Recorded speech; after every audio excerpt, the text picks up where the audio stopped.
O nosso tema de hoje é Jesus, o médico das almas. E sempre que falamos na figura de Jesus, gostamos de lembrar do Jesus apresentado pela doutrina espírita, que é esse mestre grandioso, um grande educador das almas em evolução no planeta terreno.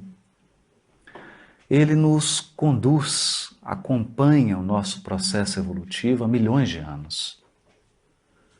Conhece cada um de nós, as nossas potencialidades, as nossas forças, mas também as nossas fraquezas, os nossos deslizes, aqueles pontos que nós precisamos de aprimorar e aquelas deficiências que nós temos que nos desfazer delas.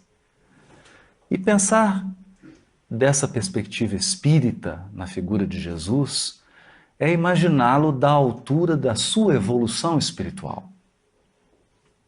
Nós não podemos comparar Jesus ao nosso acanhado patamar espiritual e psicológico, porque Jesus não cabe dentro de nós. Seria como colocar o mar num copo d'água. A estrutura espiritual do Cristo é superior a qualquer coisa que nós possamos conceber. Portanto, deveríamos sempre olhar para Ele na qualidade desse mestre amável, cujas palavras, cujos atos e ensinos são responsáveis pela redenção das nossas almas. É nessa qualidade de estrela condutora dos nossos destinos espirituais que Jesus deveria sempre ser buscado, e não apenas numa procura superficial, humana, querendo catalogá-lo ou compará-lo às nossas deficiências e fraquezas. Nesse sentido, toda vez que falamos em Jesus como médico, é natural que pensemos nas curas realizadas por ele. E de fato, por onde Jesus andou, sempre foi procurado por pessoas doentes, criaturas que estavam enfrentando amplos sofrimentos. Alguns eram cegos de nascença, outros eram paralíticos, outros ainda sofriam de hemorragias e de uma gama de doenças de pele que na época sequer eram catalogadas, todas eram vistas como lepra, mas nem sempre se tratava dessa doença. E Jesus sempre tinha aquela palavra de carinho, aquele seu magnetismo poderosíssimo e ao mesmo tempo afetuoso, acolhedor, e muitas vezes as pessoas saíam da sua presença sentindo-se curadas fisicamente. O certo é que muitos dos que foram fisicamente curados por Jesus voltaram a adoecer. Muitos deles. Porque a base da doença não estava no corpo físico. E aquele processo inicial feito pelo Cristo de suporte magnético espiritual para que a criatura pudesse superar a doença física não pôde ser mantido por aquela mente, e ela então voltava para os mesmos padrões de sentimento, para os mesmos padrões de pensamento e, como consequência natural, voltava a apresentar os mesmos sintomas físicos. É também certo dizer que alguns conseguiram efetuar um processo de renovação espiritual genuína, conseguiram fixar a mensagem de Jesus, mudar completamente o rumo da sua vida, da sua evolução espiritual, e se conservaram saudáveis. Mas 100%. Todas as pessoas que foram curadas por Jesus morreram. Porque a morte é um caminho natural da existência física. Emmanuel nos diz que o reino dos céus não vem com aparências exteriores, porque os olhos humanos só podem contemplar o que está morto ou o que vai morrer. Tudo que nós enxergamos está num processo que se encaminha para a morte. Corpos físicos, plantas, animais, terrenos, construções. Nós nos perguntamos sobre as grandes civilizações do passado, e que sobraram delas senão ruínas. Nós nos perguntamos sobre os grandes vultos do passado.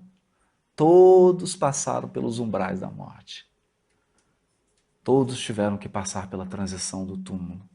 Então, nada no mundo físico, nada é permanente. A característica principal da vida física é a impermanência. Durante um tempo, nós estamos com algumas pessoas. Durante um tempo, nós temos um corpo físico. Durante um tempo, nós exercemos uma profissão.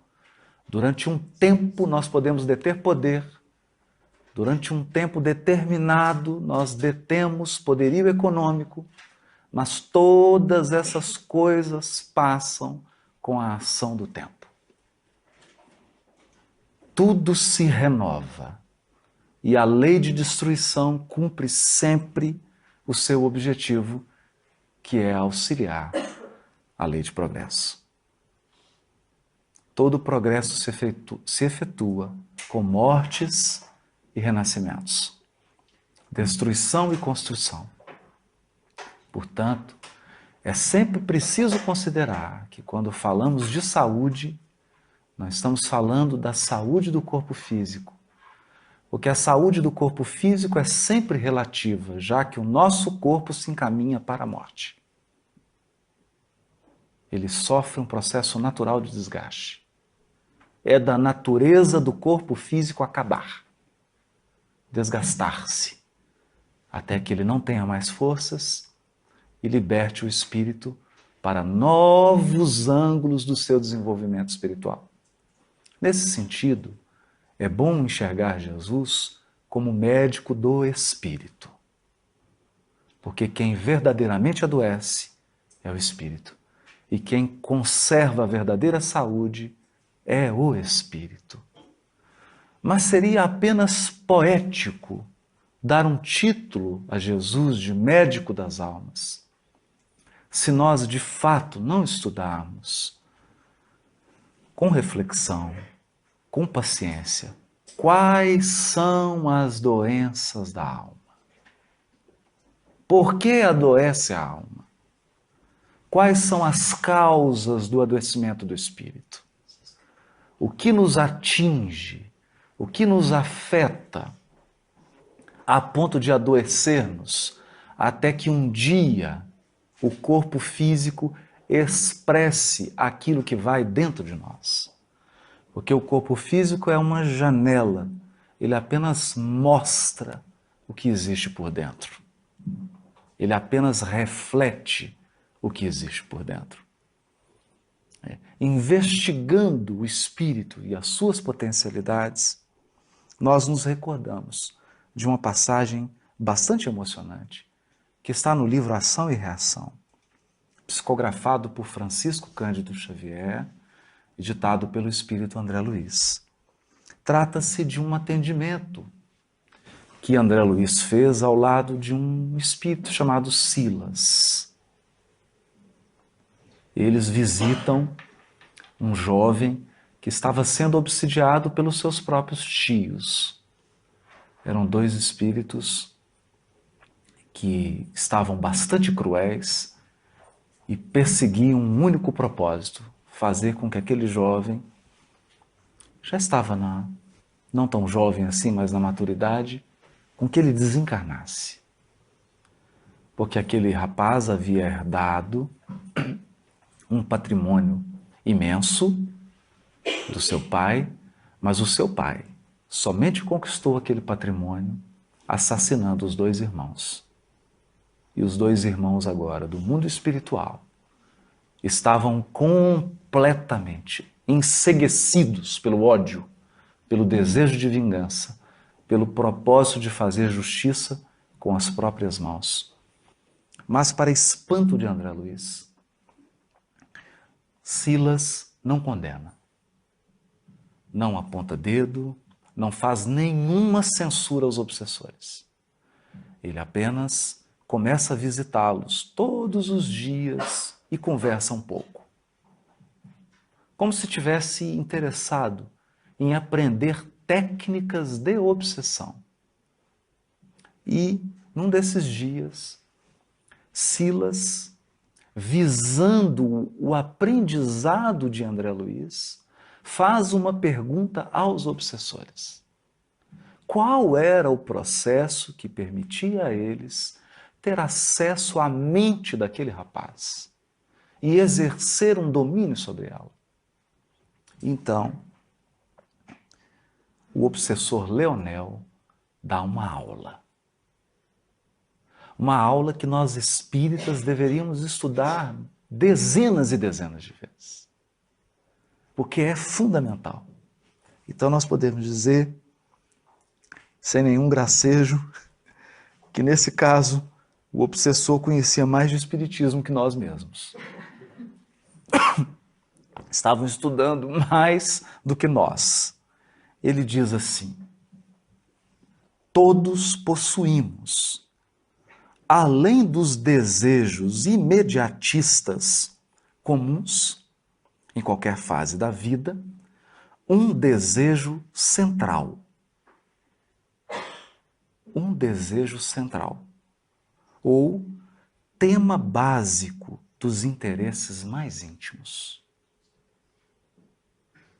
Ele está dizendo, no dia a dia, nós nos envolvemos num conjunto de atividades e às vezes as desenvolvemos de forma mecânica. E ao longo do dia é natural que nós tenhamos vários desejos. Desejo de tomar uma água, desejo de ir ao banheiro, desejo de almoçar, de jantar, desejo de sair, etc, etc. Mas não são desses desejos corriqueiros que eles estão falando. Eles estão falando de um desejo central. Cada um de nós possui um desejo central que nos move. Algo que nos faz buscar, trabalhar, agir. Um desejo central. Ou tema básico. Por isso, além dos pensamentos vulgares, comuns que nos aprisionam à experiência rotineira, emitimos com mais frequência os pensamentos que nascem do desejo central que nos caracteriza. Pensamentos esses que passam a constituir o reflexo dominante de nossa personalidade. Por que reflexo? Porque nós emitimos esse pensamento e captamos o mesmo tipo de pensamento de outras mentes, quer sejam elas encarnadas, quer sejam desencarnadas. Isso então estabelece um circuito de troca mental, em que a criatura passa a vibrar num circuito fechado por 10, 20, 30, 40, 50, 60, 70, 80, 90 anos. No caso do rapaz que estava sendo obsidiado, seu desejo central, aquilo que movia o seu espírito, era a vontade de acumular bens materiais e alcançar prosperidade financeira. Era esse o desejo central. Essa era a mola básica do seu psiquismo. Ele pensava várias coisas, mas milhares de vezes ao longo do dia, ele voltava para esse pensamento do dinheiro, dos bens. E assim emitia e captava pensamentos. Desse modo, Continua o obsessor. É fácil conhecer a natureza de qualquer pessoa em qualquer plano, através das ocupações e posições em que prefira viver. Assim é que a crueldade é o reflexo do criminoso. Que interessante. Quer dizer, a tônica do criminoso é a crueldade. A cobiça é o reflexo do usurário. A maledicência é o reflexo do caluniador. O reflexo do ironista. E a irritação é o reflexo do desequilibrado, tanto quanto a elevação moral é o reflexo do santo. Conhecido o reflexo da criatura que nos propomos retificar ou punir, olha que a fala do obsessor. Ele está dizendo, conhecido o reflexo da criatura que a gente quer retificar, que a gente quer corrigir ou punir, é muito fácil superalimentá-la com excitações. Excitações constantes, robustecendo-lhe os impulsos e os quadros já existentes na sua imaginação, e criando outros que se lhe superponham, nutrindo-lhe dessa forma a fixação mental. Aqui que está o ponto. Fixação mental. A questão é que, como na qualidade de encarnados, nós somos envolvidos num certo torpor, porque o encarnado, quando desdobra, como que você distingue um espírito desencarnado no mundo espiritual e o encarnado que está desdobrado? O encarnado desdobrado é sempre sonolento. Ele parece um sonâmbulo, com raras exceções. Basta lembrar dos nossos sonhos. Os nossos sonhos são relâmpagos de lucidez. Porque a maioria dos encarnados dorme. Dorme. Um sono. Que é o sono da falta de presença, da falta de atenção.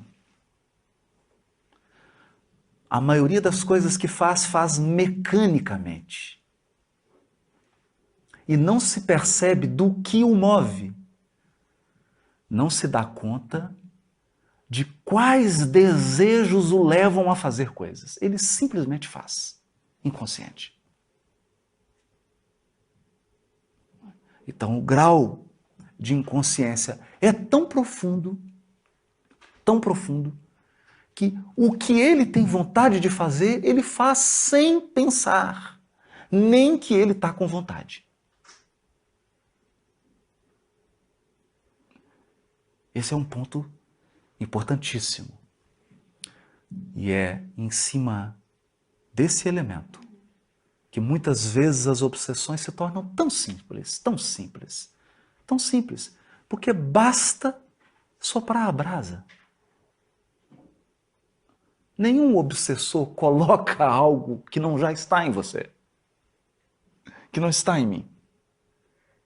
Ninguém introduz um elemento novo, ele simplesmente sopra o que já existe em mim. Então, o irritado é simplesmente estimulado. Ele já é irritado. Ele já age com nervosismo naturalmente. Ele não consegue refletir sobre a sua própria ansiedade.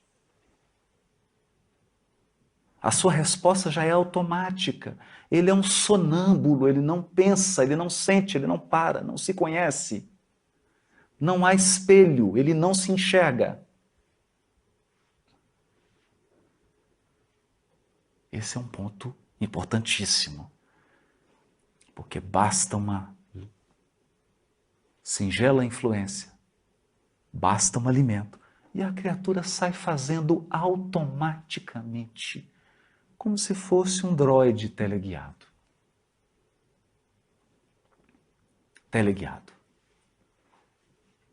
É sobre esse ponto que o obsessor explicava para Silas. Mas por que estamos lendo esse texto, já que o tema é Jesus, o médico das almas, né?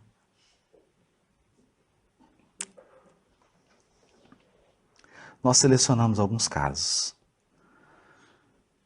que estão no livro Boa Nova. Casos relacionados a pessoas que Jesus atendeu e efetuou um processo de cura. De cura. Mas como se deu essa cura? Quando a criatura se aproximava do Cristo, imediatamente ele já percebia qual era o tema central daquele espírito. Qual era o desejo central daquele espírito? E qual era o seu grau de inconsciência? A sua falta de percepção de si mesmo. Então nós vamos começar por Madalena. Maria de Magdala procurou Jesus constrangida, porque os apóstolos eram homens que experimentavam um processo religioso do judaísmo bastante preconceituoso. Naquela época a mulher não era valorizada, como é hoje. Ela não tinha a liberdade e a igualdade que tem hoje, pelo menos nos países mais educados e mais desenvolvidos. De modo que Maria de Magdala era mulher e por isso era sempre colocada à margem. A questão é que, além de ser mulher, Maria de Magdala era uma cortesã, uma prostituta de luxo. Morava numa cidade maravilhosa e era dona de uma beleza incomum. Frequentava a casa de Maria de Magdala homens poderosos da época, grandes oficiais romanos, homens vindos da Grécia, da Síria, de todas as partes, que procuravam naquela mulher e viam nela apenas uma oportunidade de darem vazão ao desejo central dos seus espíritos, que era o desejo sexual. E Maria de Magdala, vivendo em meio a esse luxo das sedas, dos perfumes, das comidas, de ser cortejada, de ser apreciada, de ser elogiada, de receber presentes, porque isso toca o elemento feminino de um modo muito especial, ansiava e se alimentava disso. Mas quando ela ouve Jesus falando do amor, Maria de Magdala começa a enxergar onde, em que área, em qual setor o seu espírito estava enfermo. Isso é fundamental. Porque como nós temos um hábito de encarar a enfermidade apenas do corpo físico, é dificílimo ver a enfermidade do espírito. E todos somos enfermos do espírito. Todos. Alguns enxergam, outros não. Alguns vão enxergar em poucos anos, outros vão precisar de 400, 500 anos para enxergar. Maria de Magdala enxergou, porque quando ela ouviu Jesus falar do amor, ela percebeu que ela, na verdade, no fundo da sua alma, no mais profundo do seu espírito, ela desejava ser amada. E ela desejava amar. Mas, como ela não tinha consciência de si mesmo, como ela não era capaz de enxergar-se, nem de conhecer-se, Maria de Magdala vivia num determinismo. Ela não conseguia ser senhora do seu desejo.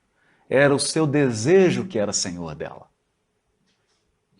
Então ela era cortesã e vivia aquelas experiências porque não entendia o seu desejo, porque não sabia lidar com aquela força, não sabia lidar com aquele potencial. Então ela procura Jesus. Procura ele e diz assim: Senhor, ouvi a vossa palavra consoladora e venho ao vosso encontro. Tendes a clarividência do céu e podeis adivinhar como tenho vivido. Sou uma filha do pecado. Isso na visão dela. Estava com sentimento de culpa. Todos me condenam. Entretanto, mestre, observai como tenho sede do verdadeiro amor. Minha existência, com todos os prazeres, tem sido estéril e amargurada. Porque ela não conseguia satisfazer o desejo. Esse é o ponto.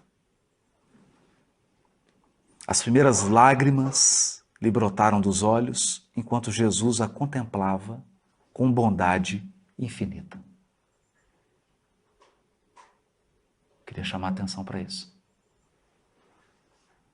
Jesus contemplava Maria de Magdala com bondade infinita. Não havia um olhar de censura. Não havia uma vibração de censura. Nada do magnetismo de Jesus censurava Maria de Magdala.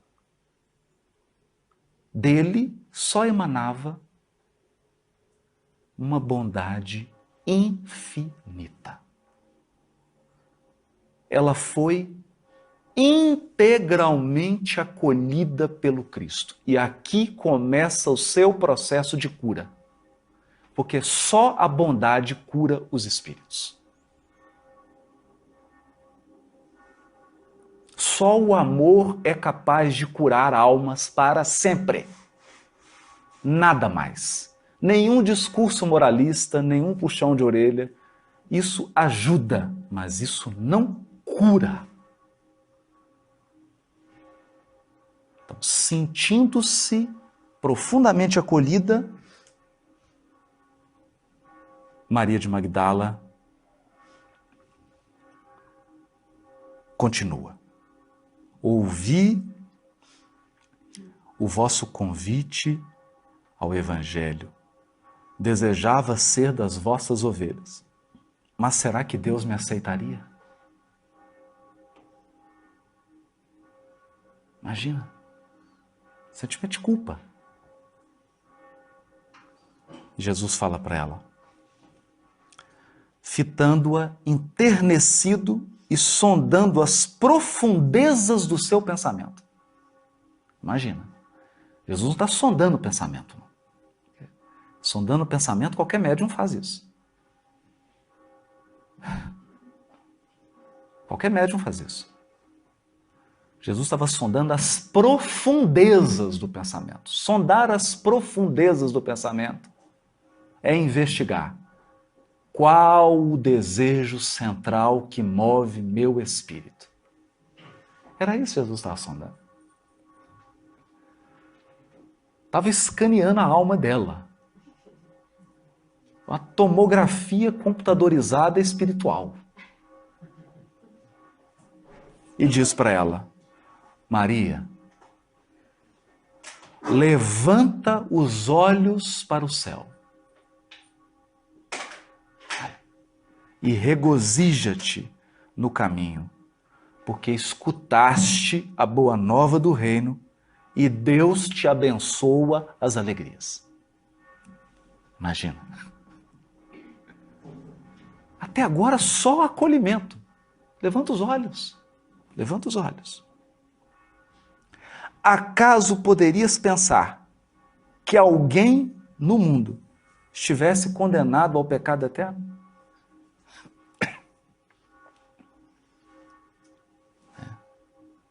Onde então o amor de nosso Pai? Onde o amor? Nunca viste a primavera dar flores sobre uma casa em ruínas? Olha,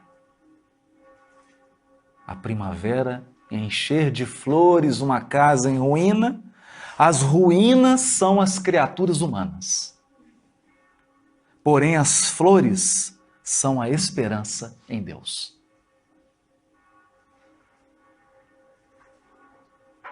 Olha, sobre todas as falências e desventuras próprias do homem, as bênçãos paternais de Deus descem e chamam. Olha, sentes hoje esse novo sol a iluminar-te o destino. Caminha agora sob a sua luz, porque o amor cobre a multidão dos pecados. Então, o que ele dizia para ela é: Maria, você só está me procurando porque você começa a se sentir amada por Deus. E sentir-se amado por Deus é o início da cura. É o início da cura.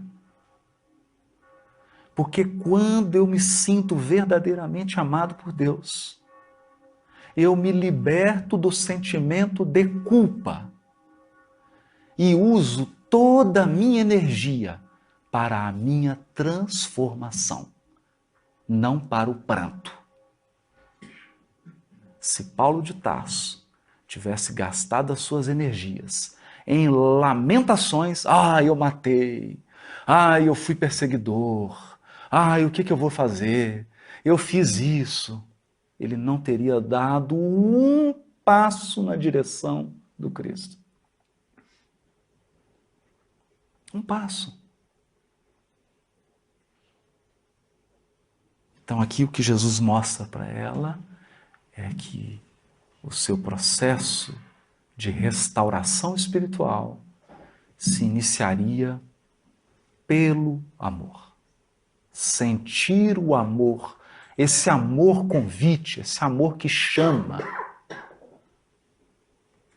esse amor que nos conclama para uma nova experiência, para uma experiência mais alta, mais profunda, onde a gente se conheça mais, onde a gente deixe de ser um robô fazendo coisas mecanicamente e passe a fazer tudo com intenção, com propósito, com objetivo, sentindo cada segundo, agindo com consciência plena do que faz. E ela respondeu a ele: no entanto, Senhor, tenho amado. E é verdade. O que ela estava dizendo era verdade. Ela não estava sabendo dominar o seu amor, mas ela estava tentando. E tenho sede de amor. Sim, respondeu Jesus, tua sede é real.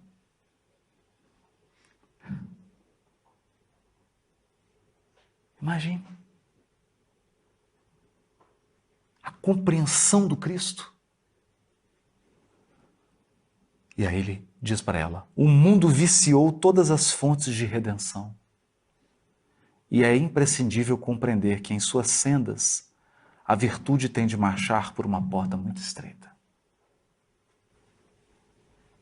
Por quê? Porque todos os potenciais da alma foram desvirtuados. Desde a sexualidade, a posse, ao poder, tudo foi desvirtuado. Por isso é tão difícil. Porque já está tudo viciado. Os hábitos humanos estão todos viciados. Geralmente, um homem deseja ser bom com os outros ou honesto com os demais, olvidando que o caminho onde todos passam é de fácil acesso e de marcha sem edificações.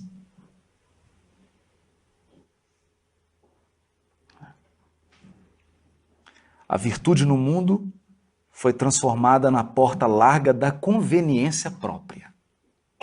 Aos que amam, aos que lhe pertencem o círculo pessoal. Os que são sinceros com seus amigos. Os que defendem seus familiares. Os que adoram os deuses do favor. Que é hoje um câncer da religião. O Deus do favor.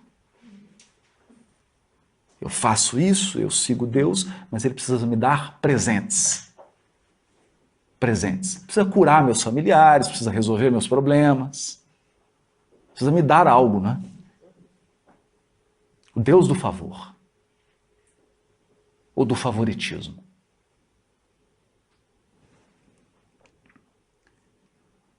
O que verdadeiramente ama, porém, conhece a renúncia suprema a todos os bens do mundo e vive feliz na sua senda de trabalhos para o difícil acesso às luzes da redenção. O amor sincero não exige satisfações passageiras, que se extinguem no mundo com a primeira ilusão. Trabalha sempre, sem amargura e sem ambição, com os júbilos do sacrifício. Só o amor que renuncia sabe caminhar para a vida suprema. E aqui ele começava o seu processo educativo. Sim, ela desejava o amor. Ela tinha sede de amor. Mas aqui Jesus falava sobre o verdadeiro amor. O amor que renuncia. E ela fica embevecida com aquelas palavras e ansiosa por compreender. E pergunta para ele: só o ardor, o amor pelo sacrifício poderá saciar a sede do coração?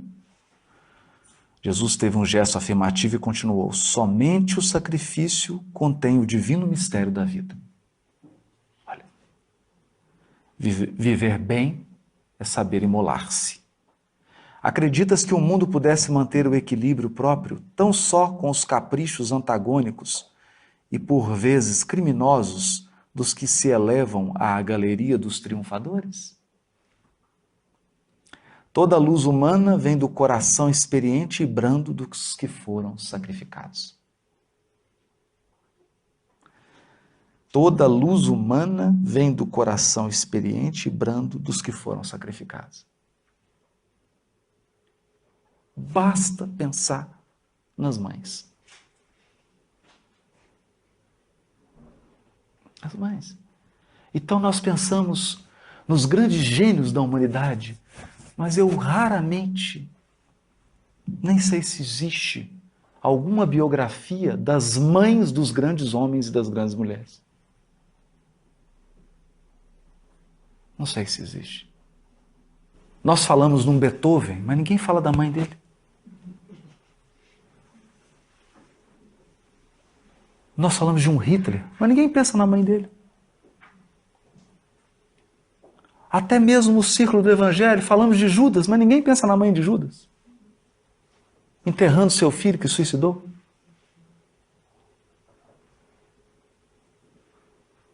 Pensamos nos grandes nomes da fortuna, da política, do poder, das letras, das artes. E muitas vezes tiveram pais que sequer puderam estudar e que sacrificaram suas vidas inteiras para que os filhos pudessem brilhar. Então quem sustenta o mundo? Os triunfadores? A maioria dos triunfadores do mundo está querendo ser servido. Alguém muito poderoso está cercado de servos.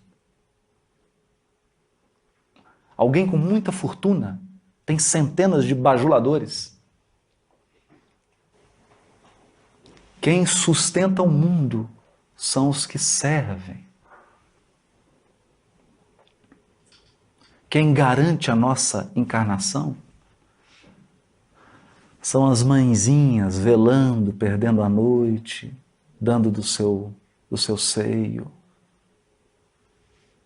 sacrificando-se, abrindo mão das suas vidas pessoais, de projetos ou adiando projetos para o futuro, a fim de que os filhos possam alcançar a realização. É disso que Jesus está dizendo. Um guerreiro coberto de louros ergue os seus gritos de vitória sobre os cadáveres que juncam o chão. Mas apenas os que tombaram fazem bastante silêncio para que se ouça no mundo a mensagem de Deus.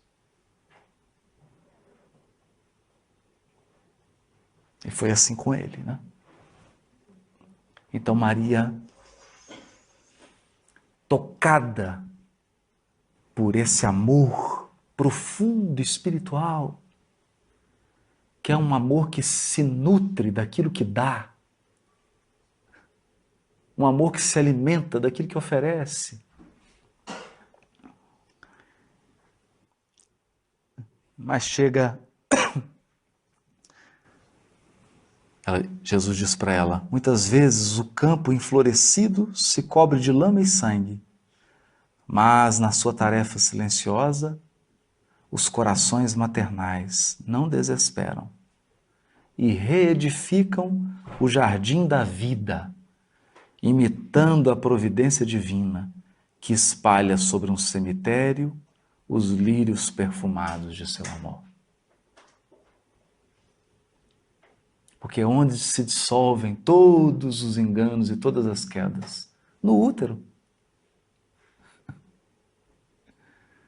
É no útero que começa toda a renovação, toda a redenção espiritual. Então o Criador coloca logo uma mãe na entrada do processo de renovação espiritual. Quem está no mundo espiritual e precisa se renovar, mergulha no útero. E encontra uma mãe. Como se a mãe fosse um sinal da esperança divina no nosso aprimoramento, no nosso aperfeiçoamento. Então Maria de Magdala, ouvindo isso, diz assim, mas desgraçada de mim, Senhor, não poderei ser mãe. Não podia ser mãe.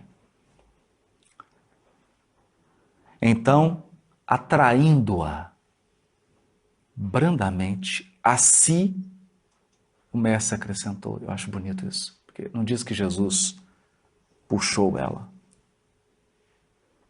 Não diz que Jesus a abraçou. Diz que Jesus a atraiu com seu poderosíssimo magnetismo de amor e sabedoria.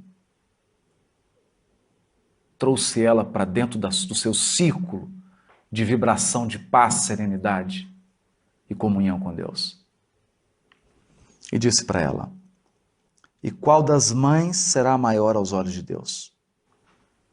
A que se devotou somente aos seus filhos, aos filhos de sua carne, ou a que se consagrou pelo Espírito aos filhos das outras mães? E aí ela entendeu. E aí ela diz para ele, Senhor, doravante renunciarei a todos os prazeres transitórios do mundo, para adquirir o amor celestial que me ensinastes. Acolherei como filhas as minhas irmãs no sofrimento. Procurarei os infortunados para aliviar-lhes as feridas do coração. Estarei com os aleijados e leprosos. E assim, essa mulher corajosa, um dos maiores símbolos do cristianismo primitivo. Talvez uma das mais grandiosas transformações do Evangelho. Porque no caso de Paulo, ele saiu do fanatismo para a verdadeira fidelidade a Deus. Maria de Magdala saiu do vício sexual, do vício, o vício dos prazeres, para um amor espiritual. É muito mais difícil. Muito mais difícil. E ela se entrega a um processo de doação no Vale dos Leprosos e contrai lepra. Adoece o corpo. E nós nos impressionamos porque Maria de Magdala adoeceu fisicamente. como se ela já não estivesse doente. Porque, na verdade, quando o seu corpo expressou a lepra, é porque o seu espírito estava se purificando.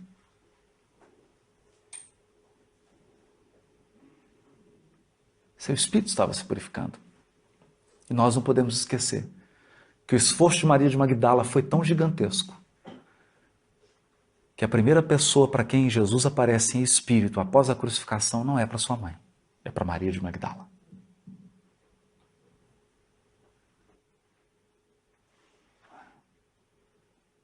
Em resposta ao gigantesco movimento interior que Maria de Magdala fez, ela foi curada.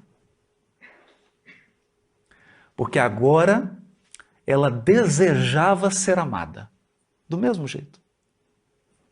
Ela desejava amar, mas de um jeito diferente. Porque ela não se entregava mais a esse desejo de maneira mecânica, inconsciente, de maneira carente,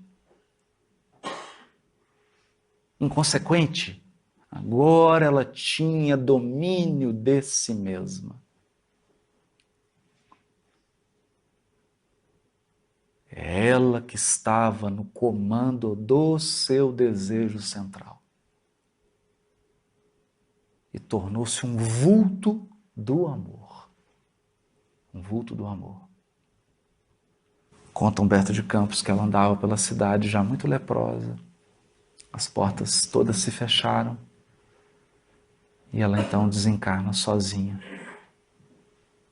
E quando ela se vê fora do corpo, percebe que as mãos de Jesus tocavam nela, dizendo para ela que ela havia vencido, que ela havia alcançado aquele amor que renuncia, que ela estava curada. Era o médico das almas curando um espírito. Mas nós temos outro caso. Temos um caso bastante especial, é o caso de Bartolomeu. O caso de Bartolomeu é um caso curioso. Bartolomeu era um pescador da cidade de Dalmanuta. Bartolomeu vivia numa família bastante conturbada. Os seus irmãos não tinham nenhuma afinidade com ele, nem mesmo o seu genitor gostava muito dele. E Bartolomeu era uma pessoa muito triste, muito depressiva. Dessas pessoas que sempre acham que estão perdendo, são irritados, acham que todo mundo está dando prejuízo nele. Era alguém inconformado com a sua situação de pobreza, inconformado com o progresso daquelas pessoas que ele achava que eram ímpios, que não deveriam ter prosperidade. Então, Bartolomeu estava meio que sem lugar no mundo. O seu desejo central, na verdade, isso fica revelado no capítulo 8 do livro Boa Nova, chamado Bom Ânimo. O desejo central de Bartolomeu era alcançar a prosperidade. Ele não se conformava. Bartolomeu, psicologicamente, nos lembra aquele espírito que numa encarnação anterior teve muitas facilidades materiais e vem numa encarnação com pouquíssimos recursos. Então, esse espírito fica muito entristecido e com uma alta dose de revolta no coração. Ele não consegue se relacionar, ele está sempre incomodado, nada é suficiente, ninguém gosta dele, e ele assume uma atitude então que vai se fechando, quanto mais ele se fecha, mais as pessoas se afastam dele, mais o isolam e gera-se um ciclo vicioso de solidão, de tristeza, de depressão, e a pessoa vai entrando num caminho sem volta. Esse era o perfil de Bartolomeu. E ele então procura Jesus e começa a falar do crime, que o crime está se alastrando no mundo, que a maldade está crescendo, que está numa crise, que a moeda na Galileia estava fraca, que os governantes romanos não estavam exercendo o seu mandato, estava tudo ruim. Pintou aquele quadro de tempestade, aquele quadro fechado, um tempo sombrio. E Jesus ouve Bartolomeu, que estava quase chorando, cita-o brandamente, e fala com serenidade para Bartolomeu. A nossa doutrina, entretanto, Bartolomeu, é a do Evangelho, ou Boa Nova. E já viste, Bartolomeu, uma boa notícia não produzir alegria?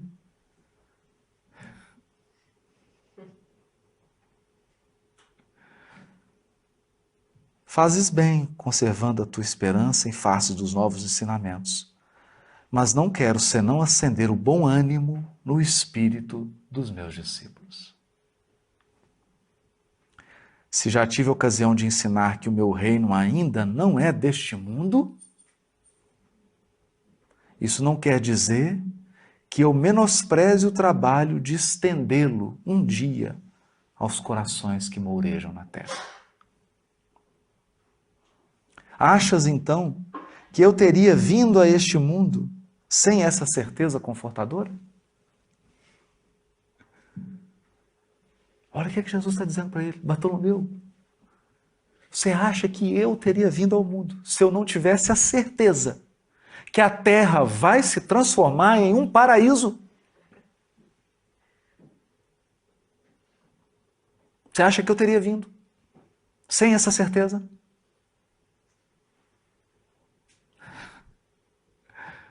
E ele fica...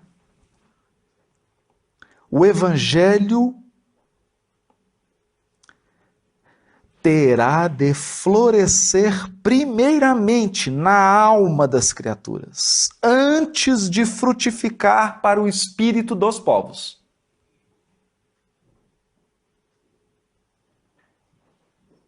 E é incrível porque hoje nós vemos espíritas que estão como Bartolomeu. Porque estamos vivendo a transição planetária. Então tá cheio de espírita Bartolomeu, deprimido, triste, achando que vai acabar tudo, meu Deus. Perdeu o controle. Existem só 100 bilhões de sistemas solares na nossa galáxia. Só.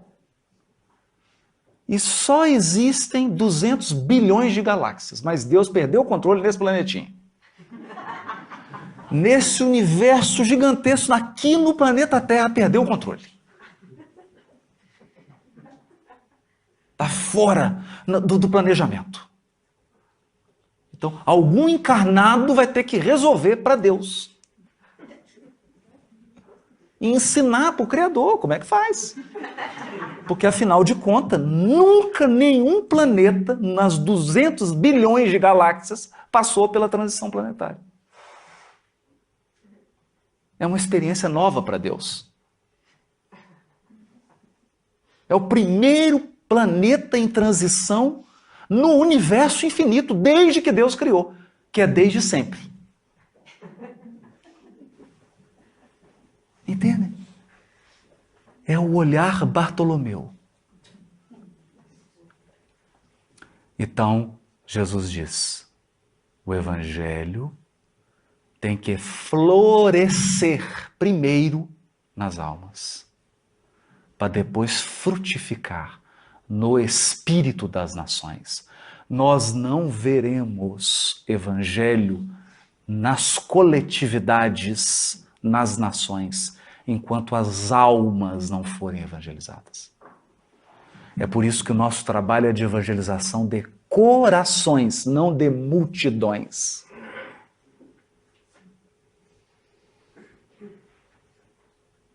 Nós não evangelizamos países, evangelizamos almas, a começar pela nossa. só frutifica no exterior depois que florescer dentro. Dentro. Então, é simplesmente espírito de sequência da natureza. Não dá para querer já colher o fruto, se nem mesmo as flores desabrocharam. E enquanto houver um ser humano na terra gritando com alguém dentro de casa, não tem mundo ditoso. Não tem reino dos céus na terra.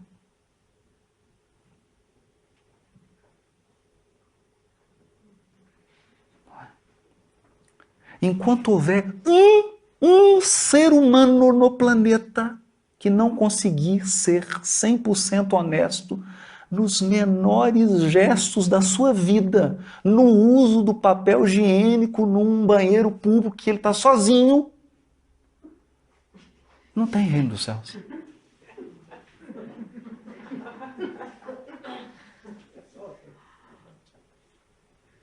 Porque o reino dos céus não é um decreto de políticos da terra. O reino dos céus é um patamar espiritual a ser atingido por cada um de nós.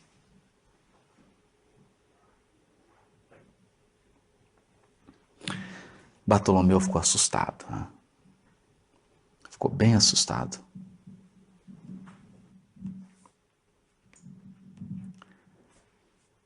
E Jesus continuou. Mas falou para ele: venho de meu Pai. A fala de Jesus é tão forte, né? Venho de meu Pai, cheio de fortaleza e confiança.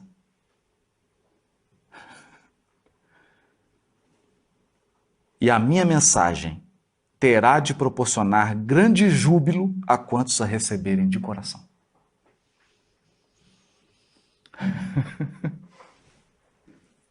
É? E depois disso ele foi crucificado e já se passaram 2000 anos e ele está cheio de fortaleza e de confiança. São 2000 anos.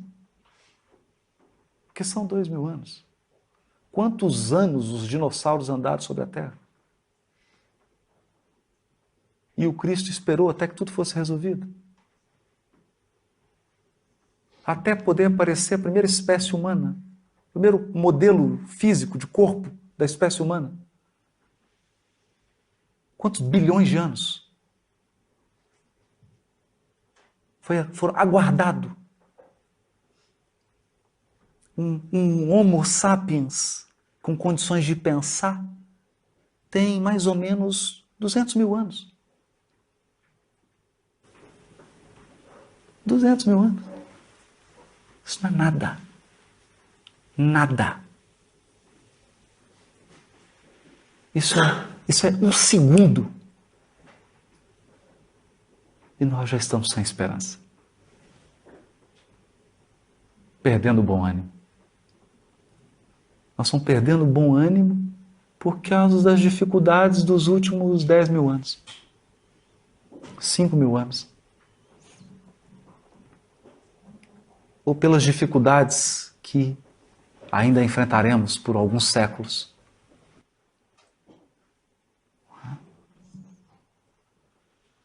A vida terrestre, continuou Jesus, é uma estrada prodigiosa que conduz aos braços amorosos de Deus. Olha, o trabalho é a marcha, a luta comum é a caminhada de cada dia.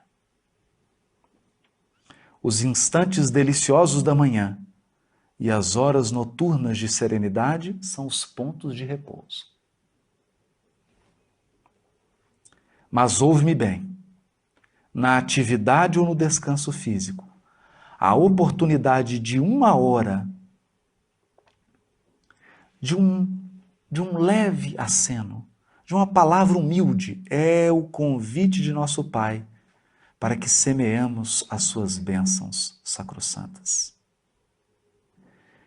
Em vista dessas razões, observamos que os viajantes da terra estão sempre desalentados, na obcecação de sua vontade própria, ferem a fronte nas pedras da estrada, cerram os ouvidos à realidade espiritual, vedam os olhos com a sombra da rebeldia e passam em lágrimas, em desesperadas imprecações e amargurados gemidos, sem enxergarem a fonte cristalina, a estrela carinhosa do céu, o perfume da flor, a palavra de um amigo, a claridade das experiências que Deus espalhou para a sua jornada em todos os pontos do caminho.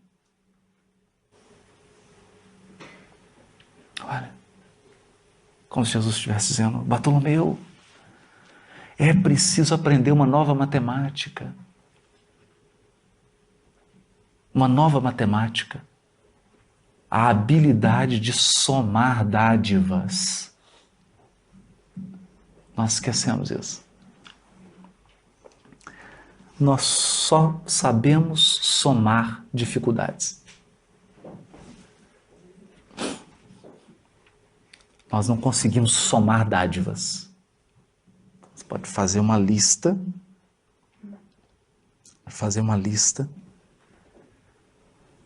de tudo de bom que você tem na sua vida e de tudo de ruim. Vai ver que, invariavelmente, a lista das coisas boas são maiores que as coisas ruins. Com certeza. É porque não dá para ter tudo. Não dá para ter tudo. Então nós temos que nos desfazer de certas expectativas pueris. É o que Jesus dizia para ele. Mestre, os vossos esclarecimentos dissipam os meus pesares, mas o Evangelho exige de nós fortaleza permanente? Jesus falou para ele assim: a verdade não exige, transforma.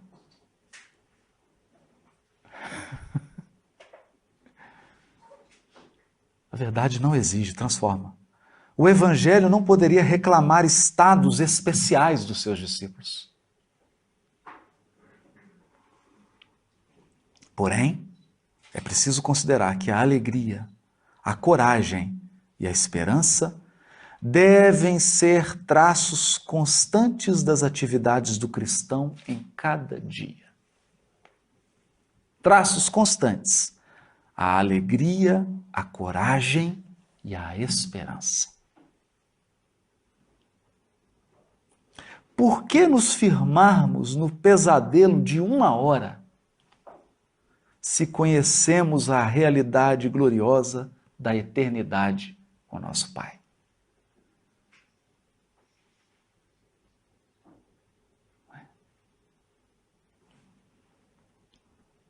Aí ele se abre. Já estava no meio da conversa. Olha que incrível. Até aqui Jesus estava cavando o poço. Estava entrando na intimidade de Bartolomeu. Estava entrando na... Aqui ele se abre. Aí ele fala qual que é o desejo central dele. O que de fato está incomodando ele. Não é a moeda, não é o câmbio, não é a presidenta, o primeiro-ministro. Não é isso. Ele vai falar o que está incomodando ele. E quando os negócios do mundo nos são adversos? E quando tudo parece lutar contra nós? Entende? Oh, Jesus, por que eu não consigo alcançar a prosperidade financeira na minha pescaria? Falou o desejo central. O desejo central dele era de prosperidade material. Como ele não alcançava a prosperidade material, nada valia.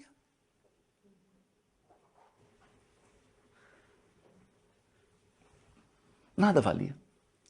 E aí ele se transformava num turrão, de cara fechada, mal-humorado, triste, dessas pessoas que a gente chama que são coveiros, Aquela pessoa que você chega perto dela, 3 segundos depois você já está com vontade de chorar e fazer um velório.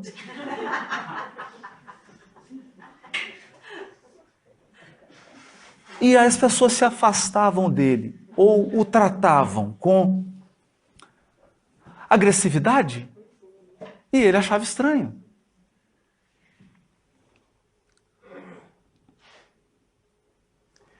Jesus, todavia, como se percebesse inteiramente a finalidade de suas perguntas, esclareceu com bondade. Ou seja, Jesus sabia qual era o desejo central de Bartolomeu. O que estava adoecendo o espírito dele? Adoecendo o espírito de Bartolomeu e fazendo com que ele quase estivesse perdendo a sua encarnação. Porque quando nós falamos em Jesus, médico das almas, é para dizer o seguinte: uma doença da alma pode fazer você perder a sua presente existência. E eu não estou falando de perder fisicamente. Pode perder a oportunidade atual desta encarnação. E aí Jesus responde para ele: Bartolomeu, qual o melhor negócio do mundo? Vender diamante, Swarovski, petróleo, queijo, vaca suíça, relógio. Será a aventura que se efetua a peso de ouro? Olha que interessante. Será a aventura. Que interessante isso. Que se efetua a peso de ouro, muita vez amordaçando o coração e a consciência para aumentar as preocupações da vida material, ou a iluminação definitiva da alma para Deus, que se realiza, essa iluminação, olha aqui, isso aqui é importante.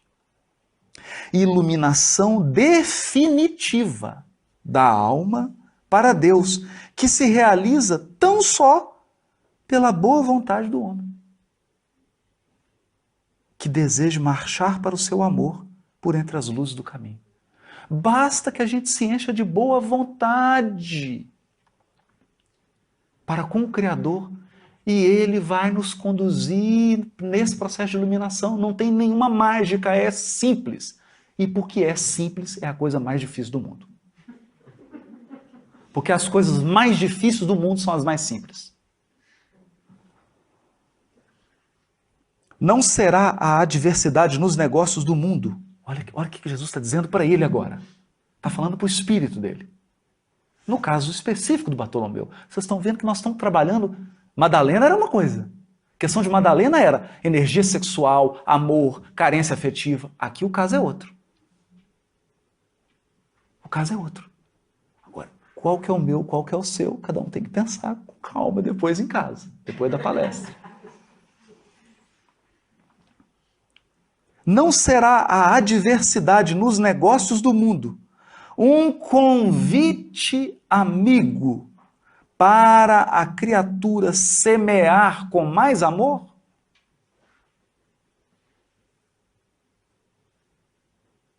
Porque se eu estou colhendo a adversidade,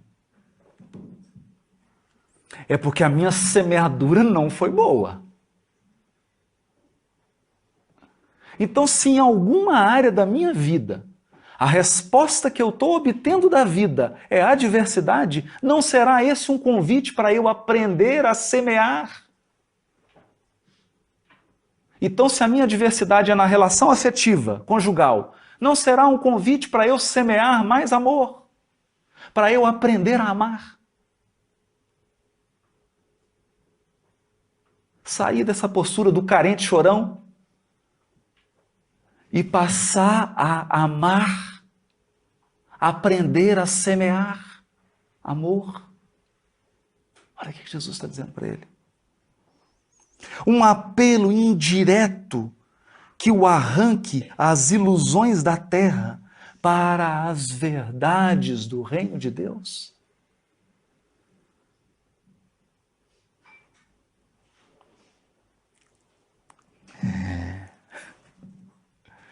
Aí ele tentou a última, né?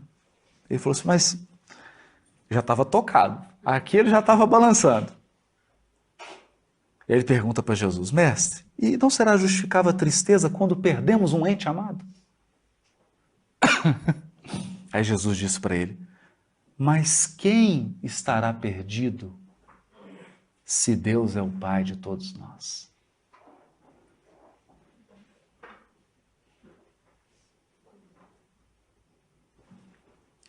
Se os que estão sepultados no lodo do crime hão de vislumbrar um dia a alvorada da redenção, por que lamentarmos em desespero o amigo que partiu ao chamado do Todo-Poderoso? A morte do corpo abre as portas de um mundo novo para a alma. Ninguém fica verdadeiramente órfão sobre a terra, como nenhum ser está abandonado, porque tudo é de Deus e todos somos seus filhos. Olha. Eis porque todo discípulo do Evangelho tem de ser um semeador de paz e de alegria. De paz e de alegria. Jesus entrou em silêncio, como se houvesse terminado a sua exposição. Acabou. Estava curado, Bartolomeu. Ele foi para casa, quando abriu a porta da sua casa, já logo recebeu aquele xingo do pai, os irmãos começaram a xingar e todo mundo já sabia. Porque os relacionamentos são como xadrez. É simples. Sempre tem aquela pessoa, basta ela falar 2 palavras, você já está gritando com ela. E ela já sabe quais são as palavras. Porque os relacionamentos estabelecem uma dinâmica. Então, quando ele chegou, o pai falou aquelas palavras, Bartolomeu, tranquilo. Aí o pai falou, e agora, que peça que eu mexo? Não sei irritá-lo mais. Aí os irmãos falaram alguma coisa, ele não disse nada. Criticaram, falaram que ele era preguiçoso, ficava só conversando fiado com Jesus, em vez de cuidar da pescaria, entende? Entendem? Porque ele estava naquele circuito. Ele também estava vibrando naquilo. Agora ele saiu. Estava fora. Ficou tranquilo. Acordou no outro dia, cumprimentou. Sorrindo. Bom dia. O pessoal falou, esse homem está doente. Não estou acostumado com ele triste, cara fechada, né? Aquele sol, ele falando, ai, vida difícil, né? Aquele sol imenso, o tempo falou que vai chover, né? Vai nevar. Né? E ele deu bom dia, cumprimentou, saiu cedinho, pescou, trouxe os peixes. A hora que ele foi vender os peixes dele para os mercadores já estão esperando, né? Que ele era reclamão, brigava. Ele, nada. Nós vamos comprar por tanto. Perfeito, está aqui o peixe. Ele falou, não, esse homem está doente. Esse homem mudou. Né? O que aconteceu com esse homem? Mas, na verdade, Bartolomeu havia sido curado. E aí diz Humberto de Campos, aproximaram-se aquelas pessoas todas, e quando ele viu Bartolomeu alegre, sorrindo, pela primeira vez na vida, Bartolomeu bem-humorado, Jesus contou uma pequena parábola em homenagem a ele. Disse assim, o reino dos céus é semelhante a um tesouro que, oculto num campo, foi achado e escondido por um homem que, movido de gozo, vendeu tudo o que possuía e comprou aquele campo. Nesse instante, o olhar do mestre pousou sobre Bartolomeu, que o contemplava, embevecido. A luz branda de seus olhos generosos penetrou fundo no íntimo do apóstolo. Olha o magnetismo do Cristo, pela ternura que evidenciava. E o pescador humilde compreendeu a delicada alusão do ensinamento, experimentando a alma leve e satisfeita, depois de haver alijado todas as vaidades de que ainda não se desfizera, para adquirir o tesouro divino no campo infinito da vida. Era mais uma cura de mais um apóstolo através dessa ação transformadora do Cristo. Eu vou citar só duas. Tem várias outras, tem com Simão Pedro, tem com Tiago, tem com Tadeu, tem com vários que procuraram o Cristo, vários apresentando processos mórbidos do espírito. Porque as doenças físicas não são tão difíceis assim, afinal de contas, todos vão ficar sem doença no dia que a gente desencarnar. Acaba todas as doenças físicas. Mas há processos insidiosos que se instalam na alma. Revolta,